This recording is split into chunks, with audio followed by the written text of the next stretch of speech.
What up, guys? Welcome to Santa Cruz Medicinals Radio. A very special episode today. We have my brother, Mason Fowler, up in the building, fresh off your win. Where was the UFC Fight Pass? At the Apex Center in Vegas. Apex Center in Vegas. Okay, Sin City, baby.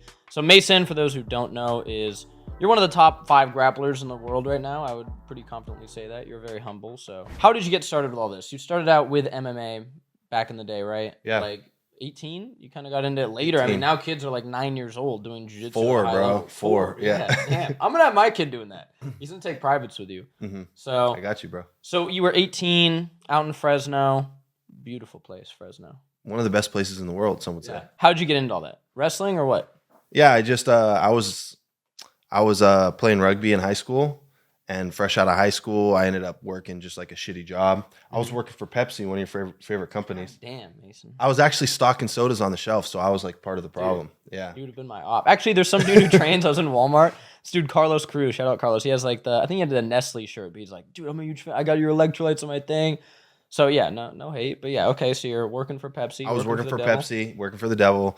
I had stopped playing rugby because it didn't fit my work schedule, and I just like needed something else kind of to do in the meantime. I was a huge fan of MMA, and I worked out at this it was like a 24-hour fitness type gym. Yeah. I would just lift weights, like bro workouts, whatever. And there was an MMA gym right next door. Okay. So I was getting bored of just like doing whatever 3 sets of 10 on the bench press. It gets boring after a while. I didn't have anything else really going on in my life, and so I just ended up signing up at the gym. It's funny because the first day that I walked in, it was $60 a month, super cheap, right? But I was really cheap at the time. Yeah. And I was like debating whether or not I was going to pay the $60 to sign up.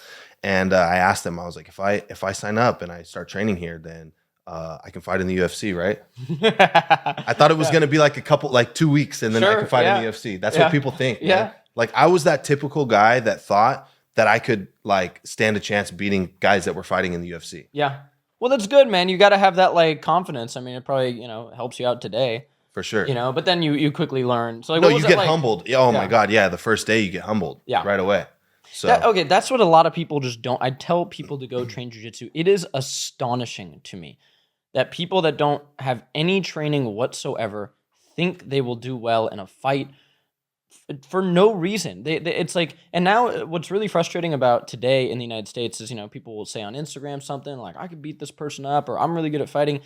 And we live in a world today where you can go try it. You can walk into a jiu-jitsu gym anywhere in the United States or across the world and kind of try one of the main aspects of fighting, which is grappling, or you can go to a boxing gym or whatever.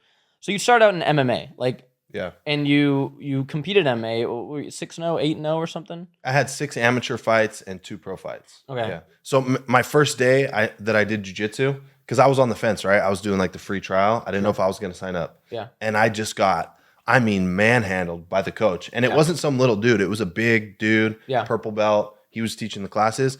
And I couldn't believe that there was another man on this planet that could do that to me. Yeah. Just I was helpless. Dude, it is so humbling. It's eye-opening. I suck at jiu-jitsu, so every single time I go to jiu-jitsu, because I'm in the Bay Area, there's really high-level people here, you just get destroyed. Like, there are people that could just hold you in full mount for the full round if they want. It's insane. So yeah, many people just don't get that. So I feel like a big thing is people go to jiu-jitsu, then they quit because they don't like that experience. But what is better to do as a man is be like, okay, well, I'm going to learn some of this. And you're never going to be the best ever unless you're Mason Fowler. But you have to learn. I feel like as a man, you have to learn how to grapple a little bit. You have to learn how to throw a punch. It's just like key life skills. But so random question. I asked Todd this too. What is it like walking around as a man and knowing that you could beat up 99.99% of the world? Yeah, it's actually the complete opposite of what people think that it is, because most people think that if they could beat everyone up, then they would go around and beat everyone up, right? But I used to actually get in a lot of like street fights and stuff like that, and fights at like parties or fights at school when I was. That's just living in Fresno. Yeah, no, for sure. Yeah, that's part of the culture there. Yeah. But as soon as I started training MMA, I hadn't been in one. I used to get in a fight like once a month. Mm-hmm. And then once you start training, first off, you have an outlet to get out your energy and your anger, right? But then more importantly than that is that you're more confident, so you don't feel the need to prove that you're tough. Yeah. So I think that when I was younger, I used to have the need to prove to people that I was tough. So I would go looking for fights so that I can be like, oh, I'm that tough guy. Yeah. But now I don't have that anymore. So when I'm walking around and I, see some dude, I don't have to ask myself or convince myself that I could beat that guy up. Like, I know. No, it's true. And so with me, it's like I kind of know where I stand. Like there's this epidemic of small blue belts or white belts that take a few jiu-jitsu classes and suddenly think they can beat everybody up. There's also that issue. It's like jiu-jitsu is amazing, but you have to get to a pretty high level to, if I'm going to grapple somebody who's 250 pounds all muscle, it's probably not going to go well for me, even if they don't have any experience. Also, on that same token, it's astonishing how well I would do as an 160-pound man against somebody. I grapple people all the time. They're 225, yoked, and if they'd have no idea what's going on, they make mistakes that you just can't make. They go to their knees and they chill like this for a little bit, and then they get their back taken. Or they just don't know where to turn in certain positions. So I feel like as a man, you need to know some of these basic things. So go train jiu-jitsu, obviously. And then, okay, so you're in Fresno, you're doing MMA. And then when do you go out to San Jose and meet the legend, Cautera, and when did that all start? Yeah, so I was doing MMA from 18 to 23, about 5 years. I had 8 fights. I ended up moving to a bigger gym in Fresno called Dethrone. It was Josh Koscheck's gym. Yeah. And we had some legit fighters there. We had a good, solid fight team. Ended up running into some problems with concussions and having some side effects from concussions, and made a decision from that point to stop doing MMA. Focused full-time on jiu-jitsu. And then, of course, once I was competing in jiu-jitsu at the Worlds and the Pan Ams and the Nogi Worlds at the purple belt level, the brown belt level, I started to kind of hit a point where I had to get out of Fresno, right? Because there's no professional jiu-jitsu teams in Fresno. Mm-hmm. So ended up meeting some of the people. I actually met Benji. Yeah. And I met Dennis and a few people. I met them at a jiu-jitsu tournament, and they offered for me to come train with them. And I just drove down one day and basically never went back. Yeah. Wow. That's amazing. And so you train at Cautera. When did you start making money doing jiu-jitsu? Because that must have been scary for you. MMA is there is a way to make money, or now there's a way to make money in jiu-jitsu, but back even I feel like even 6, 7, 8 years ago, it was way more difficult to make money in jiu-jitsu. There wasn't that many people doing that. So when did that start to happen for you where you're like, oh, I can make really good money doing jiu-jitsu? And is it because you're okay, wait, with jiu-jitsu, I can compete you can compete a lot in jiu-jitsu and now get paid. MMA, if you have an MMA fight where you get knocked out, or even if you win, and take some head trauma, you have to take serious time off. Like Volkanovski right now, they're having him take a year off. So when did that start for you, and what was that thought process like? I was always making money through jiu-jitsu, but it was through teaching, right? Mm-hmm. And that's still, even today, that's how 99% of black belts actually make a living, is by teaching.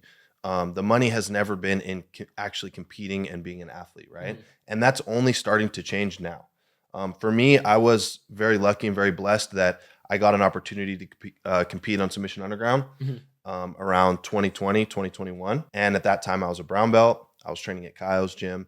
And once I started competing on Submission Underground regularly, I was able to stop teaching and just focus on being a full-time athlete. But with that being said, I was the champion of the organization, and they were paying me very well. So I was in a good position. There was only, at that time, there was, maybe 5 to 10 guys that were making full-time money actually competing in jiu-jitsu. Yeah. Even now today, most of the high-level guys, they're not getting paid more than 50, 60,000 a year competing. Mm-hmm. They're getting it all comes from other stuff. Yeah, they're getting paid to teach, maybe a little bit of money from selling instructionals. Mm-hmm. But when you win a world title, it's not about the money that you're actually making competing. It opens up other avenues like seminars and instructionals and things like that. That's cool. So health-wise, obviously you're all about health because any jiu-jitsu athlete sort of has to be all about health. The training is extremely difficult.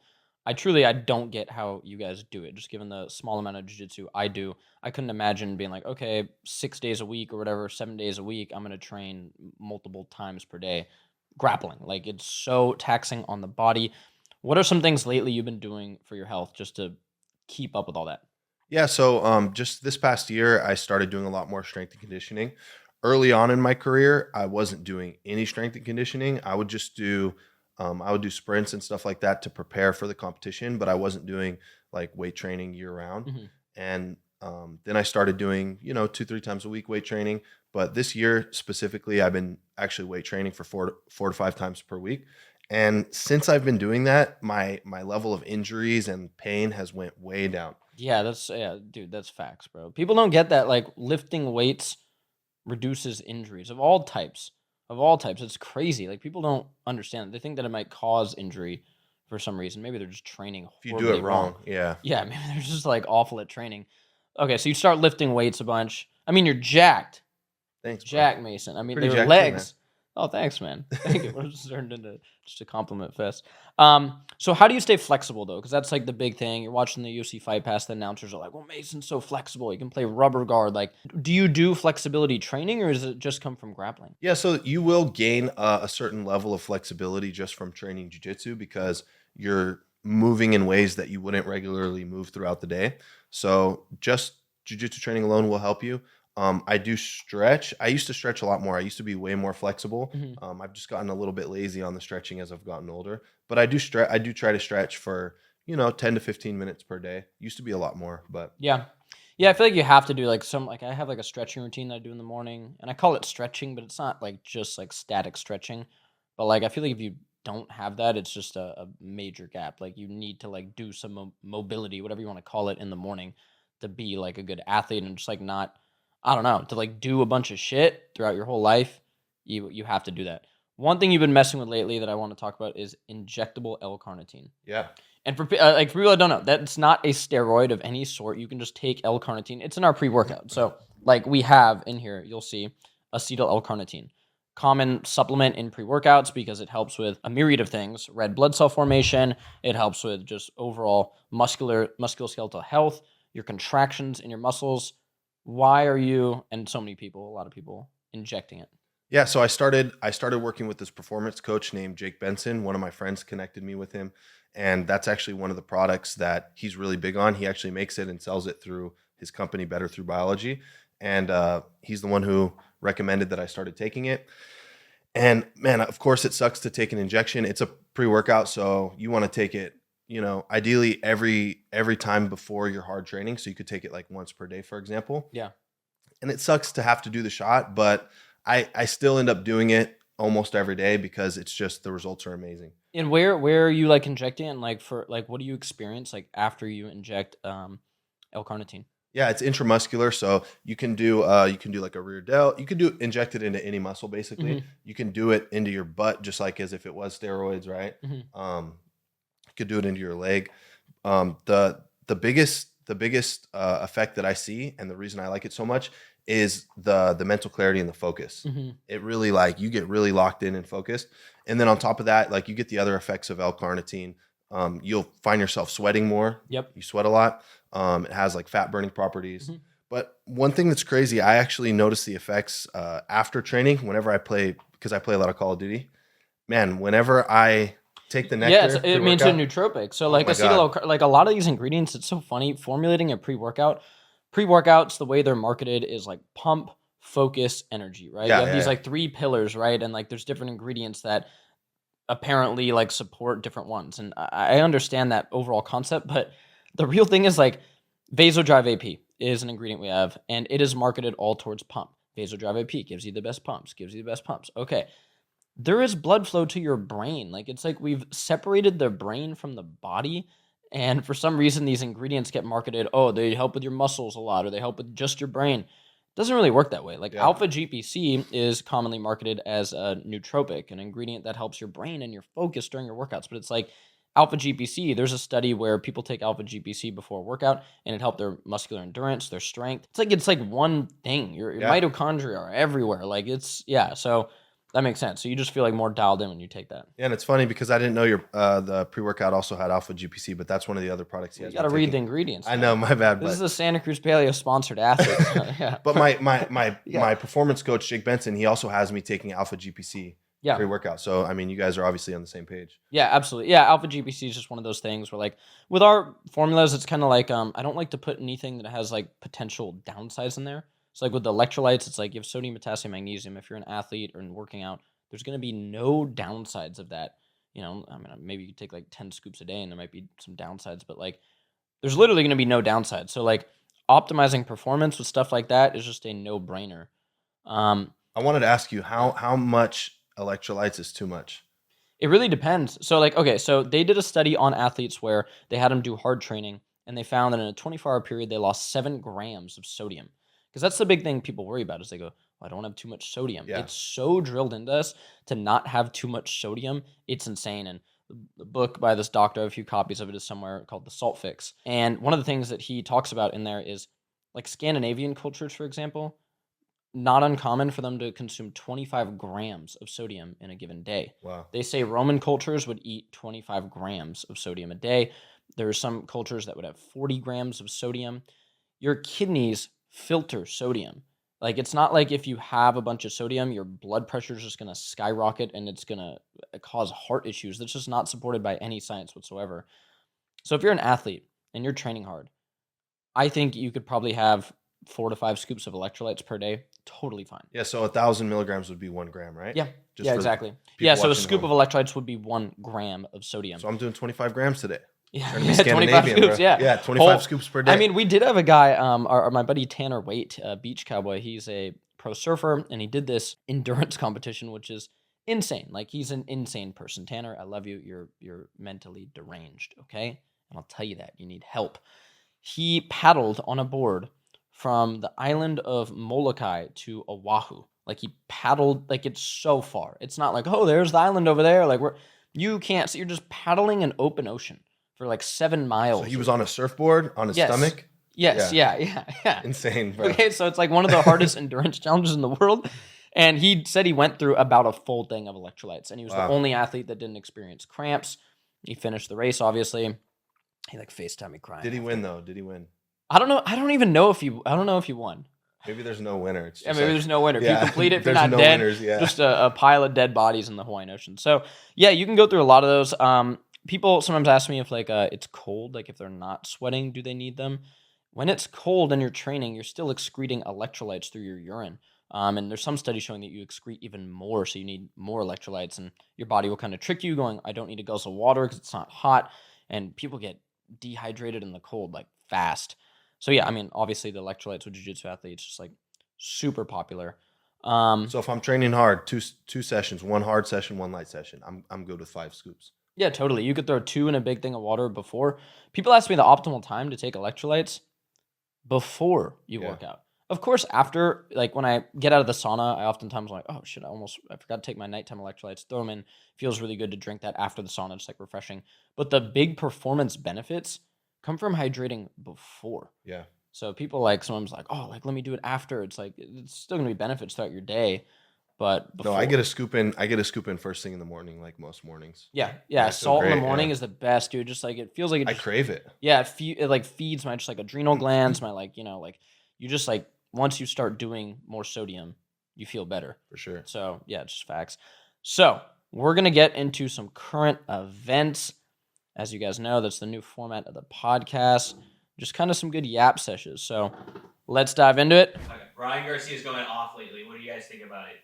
Dude, he has been going off. Have you Yeah. seen what's going on with Ryan Garcia? Yeah, absolutely, Bro, yeah. okay, so for those who don't know, I mean, it kind of started like he appeared like he was on drugs. I've been around a lot of people on drugs before. It definitely appeared that he was like on something, either just drunk or I don't know what it was, hanging out with Oscar De La Hoya. He was kind of weird at that press conference. And then he came out and said that people took him to the Bohemian Grove, which is in Northern California, and well, let's be careful what we say here for YouTube and everything, but they made him watch child, you get it. Some disturbing things. Some disturbing things. Yeah. Okay, what do you think about this guy?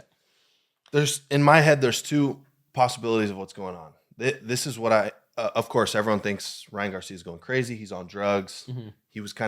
He had some little twitches in some of the podcasts he was doing. People think he's doing coke. Yeah. It's a possibility, right? But hear me out. I think he's doing the Kanye West approach, where everyone's saying he's crazy, everyone's talking about him, but really he's a marketing genius. He's marketing the fight. He's coming out with all these viral things that are happening. Everyone's talking about Ryan Garcia. He has a fight coming up. Yep. So I definitely think there's a big possibility it could be a big marketing move. Yeah. Do you think there's any possibility that they kidnapped him or whatever and showed him? If I had to bet on it, I would say it's a marketing move. I don't think any of it's true. Yeah, it's so tough because like people, of course, like it is true that that stuff happens. I mean, there's full on movies about it, the Save the Kids movie, whatever that. Like I watched it, and it's like, damn, like this does actually happen. The Vatican Church, like there's documentaries about it. There's like investigative journalism on that. So I think it like is this thing where people are like, this is happening, and then he's saying like, oh, like I can't say much, like, but this happened to me, and it is just like blowing up, like. I didn't even know he had a fight with Devin Haney until all this happened. Until it was like, oh, Ryan Garcia's losing it. Yep. And now everyone knows that he has a fight with Devin Haney. Bro, mission accomplished. Before your next thing with Nicky Rod, before you grapple Nicky Rod, we gotta start going crazy. Yeah, we gotta have you go crazy, man. Come back on the podcast, just have like powder all over your face. Just be like, Nicky Rod's going down. Yeah. Dude, that would be a good idea. Great marketing. We'll do that. So, a German man deliberately got 217 COVID vaccines in like the past year or something like that. A German man goes and gets 217 COVID vaccines, possibly to prove that there's no bad side effects. Okay, so like, first of all, the side effects take a little while to happen. You know, like when I talked to my functional medicine doctor about it, he was basically saying like a lot of these blood clotting issues can take like years to really show. And the fact that they're showing in some people immediately is of extreme concern, could be genetic factors. But yeah, I mean, that's just like absolutely insane. 217 COVID vaccines. Wow. I like this guy, man. He's gonna make sure he wants to make sure that none of our grandparents die and get COVID. So he's just trying to stop the spread. He's doing his part. What did the CDC came out and was like, hey, by the way, if you get COVID, you can just treat it like a normal sickness. Did you see that? Like, dude, it's so absurd. New information, man. Did you train jiu-jitsu through? Man, I didn't do. I never got vaccinated. I only wore a mask if they threatened to kick me out of the store. Same. And I trained jiu-jitsu every single day. Dude, I was training at Milton. I'm fine. I was training at Milton Bastos. He got so mad that he moved to Nashville.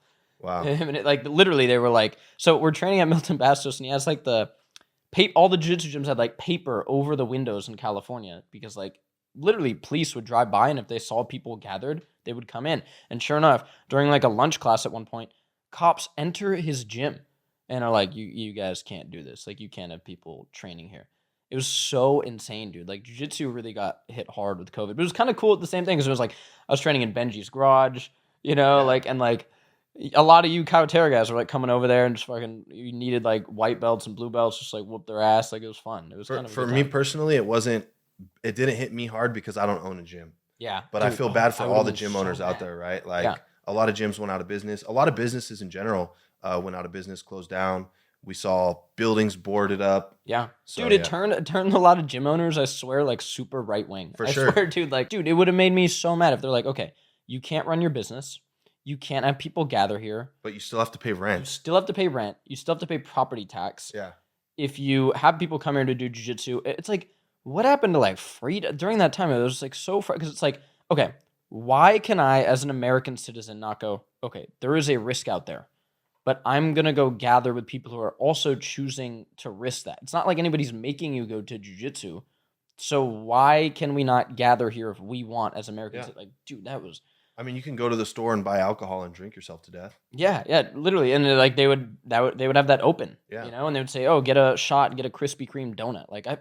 And this started this whole thing, and I'm kind of glad that it went the way it did because it opened up a lot of people's eyes of this trust the science thing of like, you have to trust the scientists. Who's paying for the science? That's the problem. Yeah, exactly. Yeah. Exactly. And now we see some of these things of the sugar industry is paying off a lot of dietitians to talk about how sugar is fine and sugar is good. And we see this with, the cereal and grain industry. Like, trust the science got pushed so hard. I'm glad it did because now we see they're pulling back off that and they're like, oh my God, we were wrong about masks. We were wrong about they need to quarantine for 2 weeks. Obviously, there's a lot of debate about the vaccines and stuff. Like, now it's sort of pushed back, and I feel like it's helped nutrition in a lot of ways because this narrative that we're being pushed of a study comes out saying, don't eat red meat. It's bad for you. You got to trust the science. People are like, mm-mm. But with that being said, it really blows my mind how many people still think red meat is bad for you. Whenever I post like a steak or something like that on my story, I'll still get replies. I got a reply a couple weeks ago where someone asked if I've ever had gout. Yeah. Because I eat so much red meat. I'm like, I don't think that's how that works, man. No, it's definitely not how that works. Yeah, it's very frustrating. It's obviously something I'm extremely passionate about. Why you have that is because they do these survey-based studies, and they're going to continue to do them. And the survey-based studies are the dumbest thing in the world right now because we have 50% of people are obese. They're unhealthy. You can survey those people and paint whatever narrative you want to do. You could say coffee's bad. Easy to do. Water. All Water. those people, all those obese people drink water. Yeah, you just So survey water people, makes you you go, fat. do you drink water? Oh my God, well, these people who drank water had colon cancer. Like, they're going to die. Water gives you colon cancer. Yeah, and it's like, it's a food that we evolved with. We evolved with eating red meat. Any athlete knows the feeling of like what they crave after a hard training session. It's red meat. Yeah. It just like helps you in so many ways. So yeah, it's crazy. Shout out to that guy that got 217 vaccines. We'll see check in on him in 30 years. Okay. You're a beast, bro. Biden is giving his State of the Union tonight. If you were giving your State of the Union, what would it be? All right, President Biden giving his State of the Union. What would my State of the Union be? So yesterday we're leaving Costco in San Francisco. We just did some filming there. And there was a homeless veteran outside. I stopped, gave him 100, chopped it up with him for a little bit. And the most frustrating thing I think going on in the United States right now for everybody is the amount of money we've been sending abroad. $117 billion to Ukraine, a lot of money to other countries. We see we're like doing education in other countries about LGBTQ rights and everything. And I'm not here to hate on that necessarily. I'm here to hate on, wait. How are we spending this amount of money when we have so many homeless veterans? We have so many people cannot buy a home like in most cities. Like we're so fucked here. How have we not spent that money here? I think it's insane. What do you think? Yeah, I mean, we got to take care of our own people first. Even also, like, we keep seeing these things in California of all these benefits that the illegal immigration, illegal immigrants are going to receive. There's a new bill that they're trying to pass where they're going to give the housing one. Yeah, they're going to give them a loan, like an interest-free loan. Mm-hmm. Where's the interest-free loans to all our veterans? Yeah, seriously. Yeah, and like I really don't understand how we have this many homeless veterans that we haven't helped. And the money also in like San Francisco, for example, with the homeless crisis, we've figured out, Albert and I have been walking around there for months now, like talking to people. It gets wasted in the most frustrating ways ever. People will set up like a nonprofit to help homeless or whatever, and they'll be like, yeah. So you can bring this person here. I try to get a guy help there, and they're like, he needs to be clean to enter here. I'm like, well, he's a drug addict, like everybody in SF, like on the street. Like, yeah, but he would need to be clean to enter.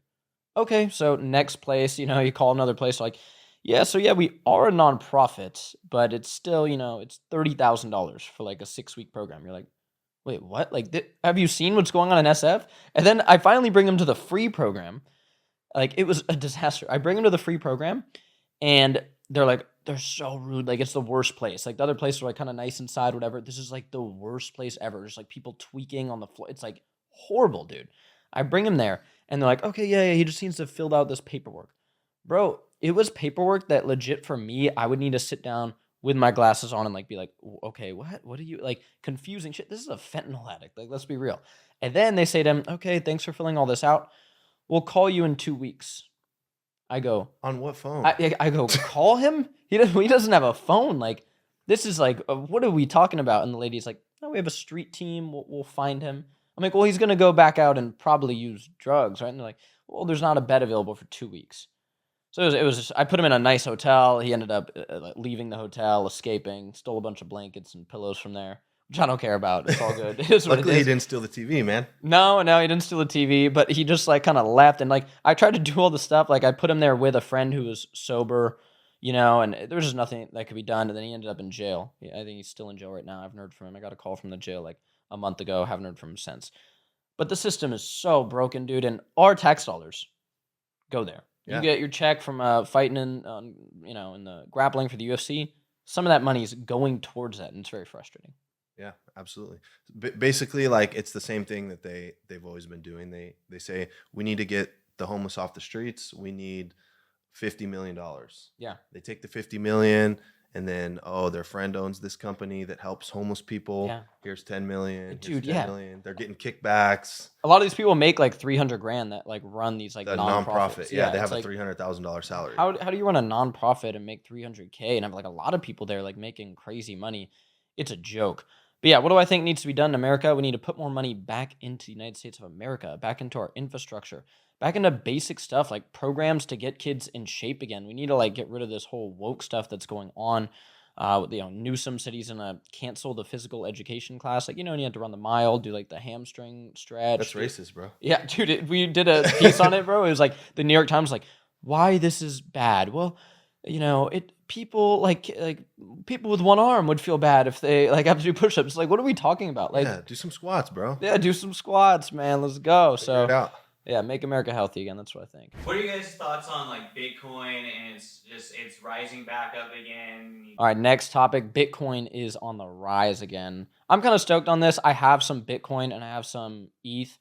I've had it for a long time. I haven't really been like buying big amounts of it, but I have like a decent amount. When I opened my Coinbase recently, I was stoked, dude. Do you have Bitcoin? Are you into crypto at all or what? I have a little bit, of course. This always happens whenever it shoots up to all-time highs. You're always kicking yourself like, dang, I should have put more. Yeah. But I have a little bit. I was buying a little bit of ETH when it was like under 1,000. So yeah, I'm happy with how much I have. But of course, everyone always is like, dang, man, I should have got more. I know. More. But then it's like, okay, so my whole thing, I think like why I own Bitcoin and ETH obviously is like, it's kind of like buying like a lotto ticket in a way. You're like, is this thing going to go to like 1 million or whatever? And then part of me is like, if the US dollar actually collapsed and Bitcoin shot up, it would create a thing where like people who own any amount of Bitcoin, almost, not any amount, but if they own like a little bit of Bitcoin, they would be in like the 1%. Like I was joking with my girl and I'm like the president of El Salvador is basically talking about if the US dollar like collapsed, okay? And like this kind of like, went on like the conspiracy theory thing kind of, but like if Bitcoin became like the thing and you had like half a Bitcoin, you'd be in the top 1%, like, right? Like that. Like that'd be not bad. But yeah, you're gonna buy more or what? You just kind of chilling on what you have. I'm now skeptical. Now it's like high, so I'm like, It's too high. Yeah, you can't buy it right now. But I was really kind of bummed on it. I mean, like just like months ago, dude. At one point, okay, so when all that crypto shit a few years ago was going crazy, I bought Shiba Inu. Okay. Like I spent like $2,000 on Shiba Inu. Like I bought it when it was low, and when crypto was going crazy during the pandemic and everything, I log into my thing one day. And I have 55 grand of Shiba Inu. Wow. And my buddy Joe was like, sell that right now. Right now. Like, yeah. Sell that right now. And I was like, nah. Like, oh my God. Dude. So wait, do you still have it? Yeah, I still have it. It's at like $6,000 now. So, okay, so here's what happened. I thought it was doing pretty good right now. Yeah, it's doing good. It's doing well. But so I was literally like just watching all these videos and I'm like, well, if Shiba Inu goes to I think like a penny it was, I was like, I think I would have like, it was like $1 million something. I was like, I will sell when it goes to $1 million. It never did. Yeah. Luckily, when it dropped down, I think I had like 20 grand Shiba Inu. I sold 3K. So I was like, all right, I made $1,000. That's where I'm at now. And the Shiba Inu I have right now, I think it's at like $6,000 or something. So yeah, I hope at least you're up. Yeah, Could at least I'm up. Yeah. At least I'm up. And like the Ethereum I bought was so long ago, bro. I was like in like a bar and like when I was like 19, fake ID, like going into a bar. And like I remember being with my friend Dirty R, who's actually a very smart real estate agent now. He's crushing it. But I bought like Ethereum there in like the bar. And like, dude, if I just didn't have money back then. If I had money back then, I was just playing around like I do now, where I'm like, oh, I'll buy like $2,000 of this, a couple grand of that. Like back then, if I had that, oh my God. Yeah, it would be 500 grand. Yeah. If you could hold it, that's the problem too. Because once you 10x your money, it's hard to keep holding it. You want to get rid of it. Dude, Albert and Joe were buying like drugs or something, and when we had Bitcoins. They had multiple Bitcoins. Using the Silk Road back in the day, if anyone knows that one. But yeah, we couldn't get access to that wallet though. That's what you get for being a drug addict. No, it would be great if you had it on like a USB and you lost it. Oh yeah, that for guy, like 10 years. Remember that guy was like paying people to look through trash? Yeah. No, but imagine if you found it 10 years later, because then you didn't have the ability to sell it. Yeah, that would be great, right? That would be amazing. Like Joe's been through so many moves, it's gone. Like yeah. We should find that. It's heartbreaking. I don't like thinking about it. Yeah, I know. That's like a stressful thing about Bitcoin. Like my buddy TJR Trades was he's balling, dude. He's one of these kids who like I guess when he was buying the crypto, he was a kid. But he bought he was into crypto like deep, like a long time ago. And now this dude's worth, he's probably worth over $10 million right now. Like he's crushing it. And he does like the trading thing now. He's just like balling in Miami, Puerto Rico, whatever, just driving Benzes or whatever. But he was telling me, he was like, you need to get all your crypto off the exchanges, like off of there, like and into like a cold wallet. And like, I don't know, man. I just don't take it like that far. I don't have an amount of money there like that. I'm like, oh my God, like I need to get this into like a USB that like I wear around my neck, but maybe it'll get there, bro. If society starts collapsing, I'm going to put all my money into crypto, and wear a USB around my neck and be heavily armed. So Southwest released their renderings of their new remodel, and people are pissed because it looks like the seats are like hella thin. Bro, yeah, you fly. Shit, I mean, I wonder if you fly more than me. We probably fly a similar amount, a lot. Or, no, you're doing the seminars lately. You're beating me in mileage lately. Maybe. Dude, Sometimes it's crazy. So, like, okay, flying flying is so expensive, first of all. I have a good amount of money, and when you look at that first class ticket, you're like, this is like a waste. Insane, yeah. It's like $3,000 to fly like for like a couple hours. You're like, what? Like, it's not even worth it.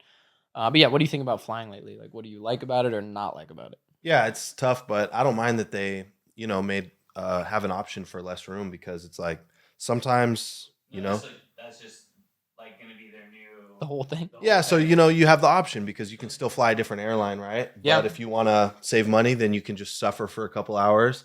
Fuck it, free market. It's America. Bro, I'd be flying on Southwest. Hey, that is the best time to be a 5'8", 160-pound male. We're winning on flights, bro. I'm laughing at guys like you thick, man. Oh, yeah, I'm like, dude, when I fly with Todd, I'm just like, ha, you think you're so cool being 6'2" and jacked? Like, no, dude, I'm chilling on those things, man. Honestly, what's kind of astonishing is, like, I'm like, wow, dude, if I feel crammed in here, like, what the fuck? Like, what do you do? What do you do if you're like Dennis, bro? Like, how big is Dennis? Dennis Like is 6'5", yeah. like he's fucking, like, what does he do to fly? He doesn't fly. He doesn't fly, yeah. That's his option. Yeah, completely fucked. But yeah, and then before a flight, like, absolutely key. Like, I have a little like protocol I do. It's like N-acetylcysteine for glutathione, because like your glutathione levels are just gonna get trashed. I like to take like CoQ10 because your mitochondria literally get like hit so hard with flying. That's why you feel tired after you fly. Electrolytes, obviously, bring a tub through security, which you can bring our electrolytes through security. Don't let them bully you out of them, because you can bring powder. You can, yeah, but you cannot bring the beef tallow, and I learned that the hard way. Yeah. Learned that the hard way. Lost a jug of beef tallow. You got to get that little CBD one. Yeah. That one you can bring. But yeah, the beef tallow they won't let you bring. But yeah, then you find a water somewhere in the airport, Evian or Fiji. Boom, electrolytes in there. Glutathione. You've been messing with glutathione lately, you said. Yeah. Dude, I love liposomal Injectable glutathione. Injectable glutathione. Damn, you're injecting everything, Taking man. injections every day, man. On your way to be a pro jiu-jitsu athlete, right? Yep. Yeah. If you want to be a pro jiu-jitsu athlete, Gotta know get how to used to inject. taking injections. Yeah. What do you think about that? What do you think about the steroid issue in jiu-jitsu? I mean, it's like, okay, love Andre Galvao, love Atos Jiu-Jitsu. Those guys are awesome. When I watch Andre Galvao in ADCC, knowing what I know about human physiology and human performance, I was like, oh my God. He's so jacked in a sport where you do an immense amount of cardio. So obviously a lot of these guys run gear. Is there any testing? Like when you do the UFC Fight Pass thing, like are they testing people? Yeah, so there's some tested organizations and there's some untested organizations, similar to bodybuilding or powerlifting or some of these other sports, right? UFC Fight Pass Invitational doesn't have testing. I mean, it's up to the athletes. If some guys are like, oh, I don't want to compete against any guys that are taking anything, then you can stick to tested events. IBJJF Worlds, IBJJF Nogi Worlds, IBJJF Pan Ams. I'm sure there's some others out there. Yeah. No problem. You can still be a world champ. You don't have to, take any of that stuff. A lot of the best guys in the sport, Nicky Rod, Gordon, Craig Jones, those guys are competing in ADCC, super fights, events that are untested. So if you do want to compete against like the top guys in the world, especially Nogi, you are going to have to compete in those events. The difference between jiu-jitsu and some of the other sports like bodybuilding, for example, is that you don't have to take anabolic steroids in order to win. Yeah, no, I mean, look at like Cade and Ty are crushing it. Yeah. I mean, you're crushing it. I'm not like, people like give Gordon so much hate. It's insane. Like, the amount of hate he gets. I don't understand it. I think his jiu-jitsu's, great. He's great at grappling. And now obviously with his stomach issues, people are giving him even more hate. Yeah. As somebody, he's competing in untested events. for sure. Well, So everyone says he's cheating, but you might not say it. I will. Like, yeah, Gordon has run gear. He's run steroids. He's taken performance enhancing drugs before.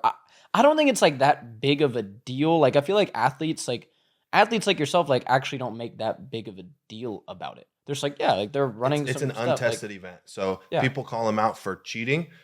You can't cheat if there's no test. Yeah, 100%. We all know what we're signing up for. We're competing in untested events. If people want to use stuff, go ahead. Yeah. If you don't want to compete against people that are using the extracurricular stuff, then go compete in the tested events. Yeah, It is what it is. 100%. And so, as somebody who you were going to grapple Gordon, and then it got canceled because of his health issues, how are you feeling about that now? Because it's like such like a big like, oh, if you grapple Gordon, you obviously get a lot of clout because he's like the most famous grappler right now. What was that like for you? Like you're signed up to grapple him, you're training for him, and then obviously he can't. Like, what are you feeling now about that whole situation? Yeah, I mean, it sucks just because I had a really good training camp. Yeah. That's the part that sucks the most. It would have been better if I blew out my ACL or something. Sure. Because I was in the best shape of my life. We flew out Victor Hugo, who's like top 3 pound for pound right now, big heavyweight. He just won. Yeah, has been just crushing it lately. We flew him out. We trained with him for a week. So that's the part that sucks the most, is that the training camp was like almost perfect. Yeah. But with that being said, it's something that's completely out of my control.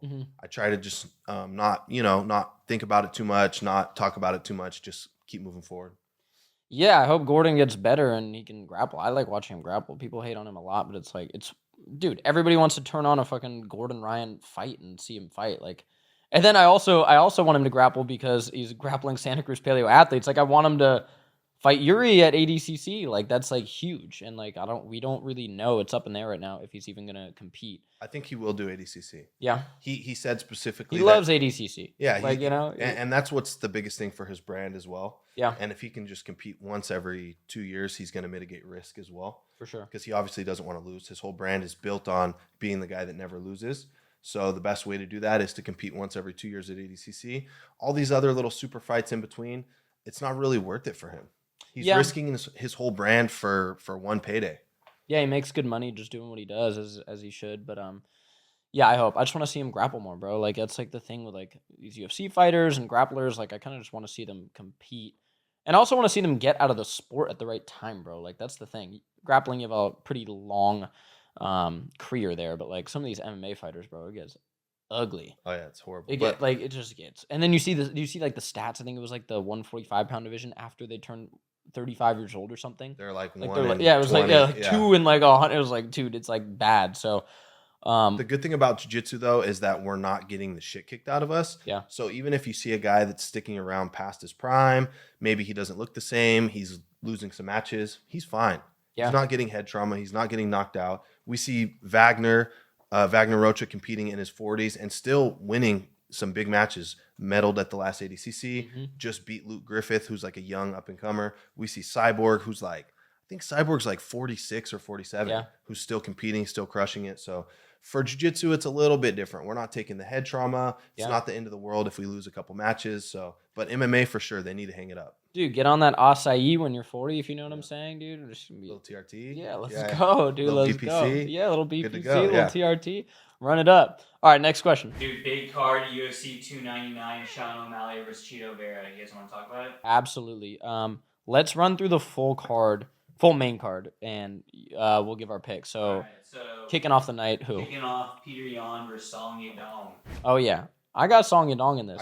I trained with Song quite a bit. Yeah. He was coming down to CTA to do some grappling with us, but he's not really known as a grappler. His wrestling and his jiu-jitsu is really high level though. But definitely his strongest point is his stand-up. Yeah. And hopefully we see a big knockout from Song Yadong. How long did he train with you guys over there?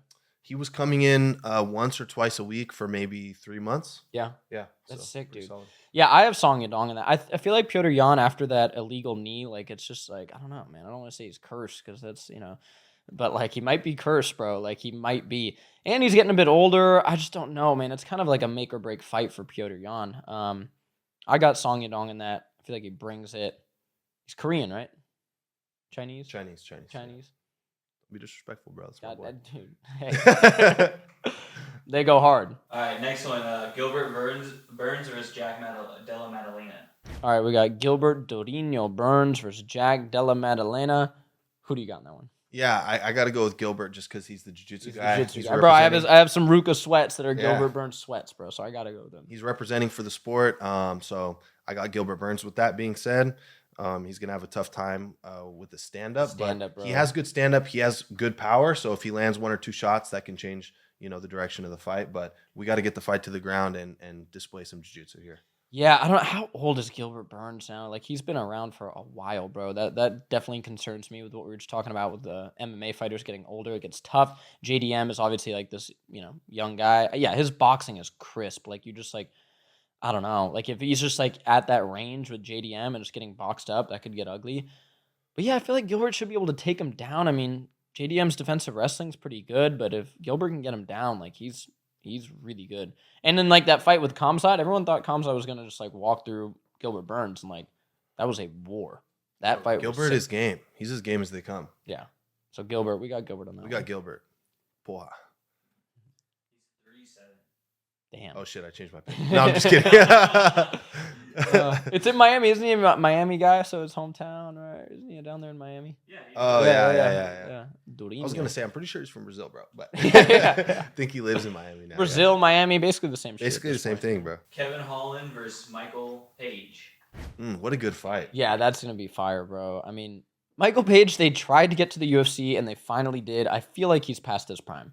I just feel like he is. So I have Kevin Holland in this one, but I don't know. It's tough. I know Kevin Holland's coming off some injuries, but like I still got to go with Kevin Holland in this one. Yeah, I think the grappling of Kevin Holland is gonna get it done.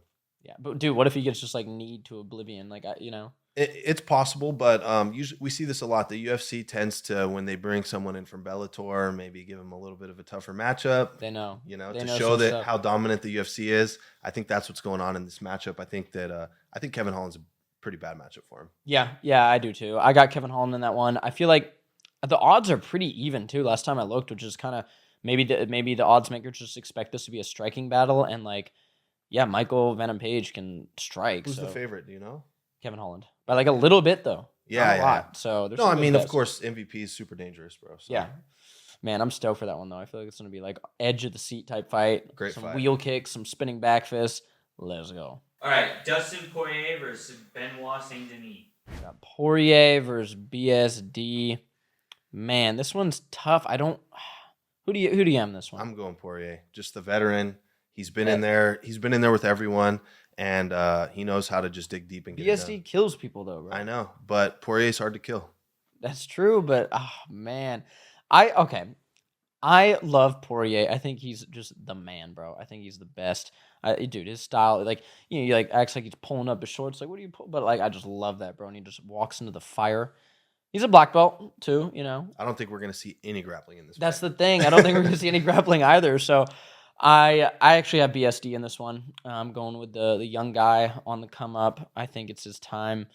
I think he's gonna win, but I would be super stoked if Dustin won because he's a man. I think we'll see Poirier take over in like the second and third round. I think the veteran's going to come out. That would be sick, bro. I think he's going to get maybe hurt early, and then he's going to take over the momentum of the fight. I just don't know if you can get hurt with BSD. He's like such like a finisher. Like, I feel like if he clips Dustin with something, like he's just going to be on him, bro. Like, so I got BSD. We'll put $100 on that one. Sean O'Malley versus Cheeto Vera. All right, Sean O'Malley versus Cheeto Vera. This is just fire, bro. I mean, Cheeto got this main event because he beat Sean O'Malley. Yeah. Which he did win. Like, this is the thing. I know Sean's like, that's not a win. If you leg kick somebody, yeah, they have the nerve thing. I get that. It's weird. That was caused by getting leg kicked. It's one of the aspects of, hey, I can't get leg kicked over and over again. That's one thing that might happen is you might get like nerve damage. So what do you think about that, first of all, that Sean's like, I didn't lose that fight? Yeah, I mean, it's understandable. It was kind of a freak injury, but this fight is all just going to depend on if Sean has that little hole in his game, fixed up. He also got injured on that same leg in one of his first UFC fights. I don't know if you remember that. He was fighting an Asian dude. Same thing in the last round. The dude kicked his calf. So it's a reoccurring thing. He might have some deficiency there. He might have some reoccurring injury. If Sean O'Malley can get that figured out, then I can definitely see him winning this fight. He's so fast and explosive, but it's definitely not going to be easy. And Cheeto's striking looks amazing. We saw that in his last few fights.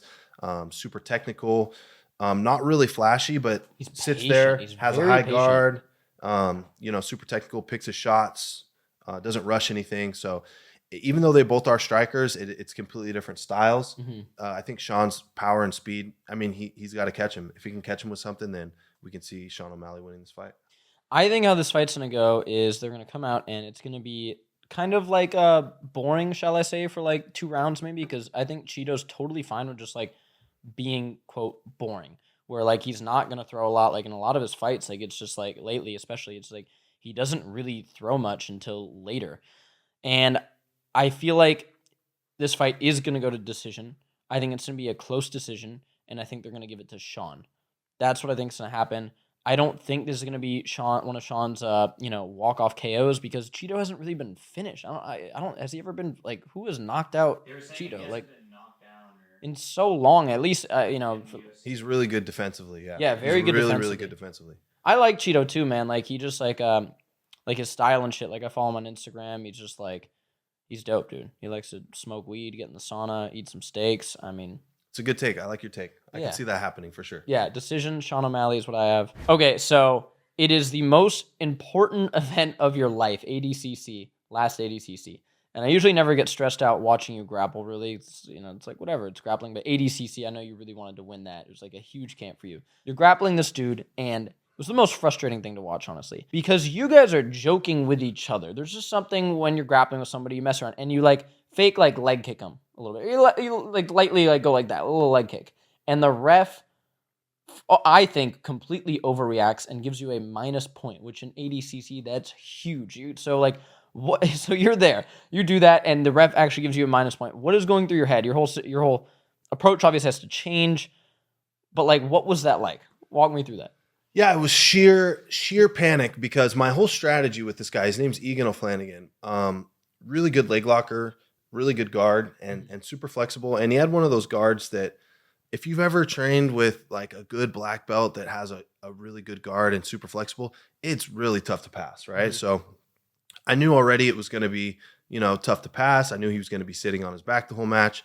So our whole game plan was, let's not get scored on. Let's not get caught in any leg locks.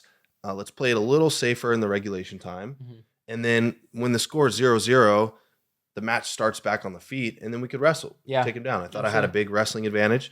So when I got the negative, pretty much threw my whole game plan out the window. It was just so frustrating to watch because you guys slapped hands after and were all right, let's grapple. And the ref steps in and is kind of no, I want to do my thing. You're getting a negative point. And it that changes everything. So that was frustrating to watch. But okay, so a lot of people watching right now. So it's the biggest stage of your life.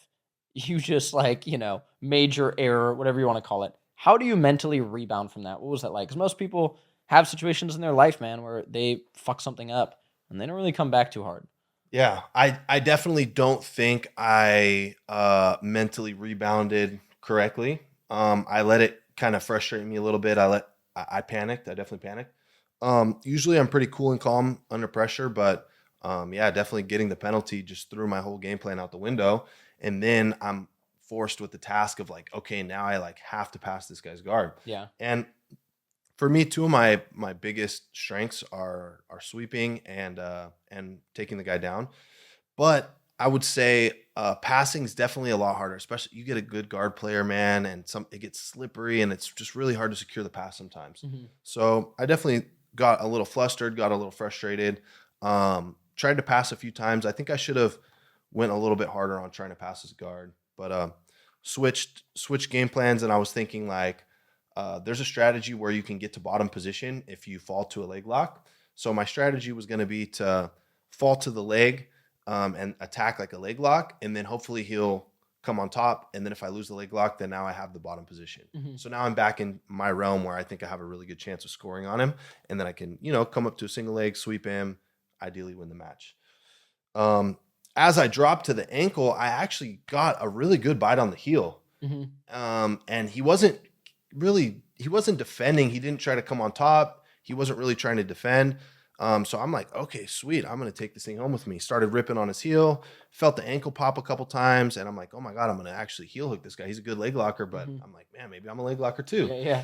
Well, instead of defending his heel, what he was focusing on doing is counterattacking my heel. Mm-hmm. So as I overcommitted to attacking his heel, he countered me, had a really nice bite on my heel, started tearing my knee up.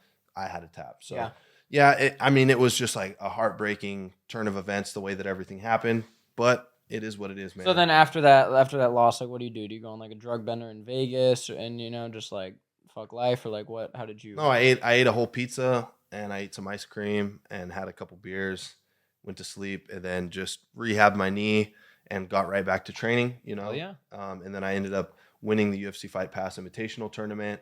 And that led to all the success that I've been having with the UFC. So you can't let things really get you too down, man. You got to just keep pushing forward. Very, very true. I think those are wise words to end on. You got to get to the beach. I got to sell these damn electrolytes. Messinho, appreciate you. Thanks for having me, bro. That's Santa Cruz Medicinals Radio. If you want to save on our products, use the code HEALTHY, santacruzpaleo.com. You can grapple like Mason Fowler. All you need to do is have a few scoops of electrolytes. You will be as good as Mason. If not better. And keep in mind, for social media, we still have the open challenge.